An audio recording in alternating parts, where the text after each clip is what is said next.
High, welcome back to my channel. আজ ছিল আমার অফ, আর রুমে থাকলেই তো কিছু না কিছু করতে ইচ্ছেই হয়, আর কাজ না থাকলে হেয়ার কাট করতে ইচ্ছে হয়, তাই বেরিয়ে পড়লাম। এখন বাজে 5:30, আর আমাদের রুমের কাছেই না হাবিবস রয়েছে। আর আজ জানি না কেন প্রত্যেক দিন খোলা থেকে আজই বন্ধ ছিল, তাই হাতে বেশ সময় ছিল, সেজন্য ডিসাইড করলাম নারায়ণপুর যাবো। আর ওখানে যেতে হলে না প্রায় 2টো অটো আমাদের চেঞ্জ করে যেতে হয়, এই একটাই প্রবলেমের জন্য যাওয়া হয় না। ব্যাস চলেও এলাম হেয়ার অ্যান্ড অ্যাফেয়ার্সে। আর অনেস্টলি এই হাবিবস এর হেয়ার অ্যান্ড অ্যাফেয়ার ছাড়া না আমি কোনো স্যালুনকে খুব একটা ট্রাস্ট করতে পারি না। লাস্ট হেয়ার কাট করেছিলাম 6 মান্থ আগে, আর এইবার তো জাস্ট ফ্রন্টের দিকে হালকা লেয়ার করতে বলেছিলাম, আর ব্যাকের লেন্থটা একদম সেম থাকবে, বাট হালকা ট্রিম করতে বলেছিলাম যাতে একটু ভলিউম আসে। এবার দেখা যাক শেষ অবধি কি হয়। ওকে, এই ছিল আউটপুট। তোমরাও জানাও কেমন লাগছে, ভালো লাগলেও জানাও, খারাপ লাগলেও জানাও। আর প্লিজ হোয়াটসঅ্যাপে না পারলে এখানেই কমেন্ট করো। আর প্রত্যেকবারের মতো এখন হেয়ার সেট করে দিলে বেশ ভালো লাগছে, জানি না রুমে গিয়ে কেমন লাগবে, দেখা যাক। এরপর চলে গেলাম মিও আমরে, ওখানে কাছেই ছিল এটা, আর ওখান থেকে বেশ কিছু জিনিস নিয়ে নিলাম। এরপর তো আমার ভীষণ পছন্দের একটা সূর্যমুখী কেনার ইচ্ছে ছিল, বাট ওখানে না 3 থেকে 4টে ফুলের দোকান খুঁজেও আমি পাইনি, তাই চলে যাচ্ছি এখন কালীপার্ক।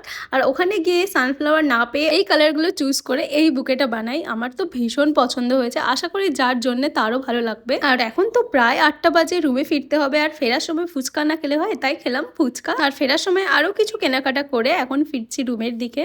আর রুমে ফিরে প্রত্যেকবারের মতো হেয়ার কাটটা আমার ভালোই লাগেনি, মানে মনেই হয়নি যে আমি হেয়ার কাট করেছি বলে।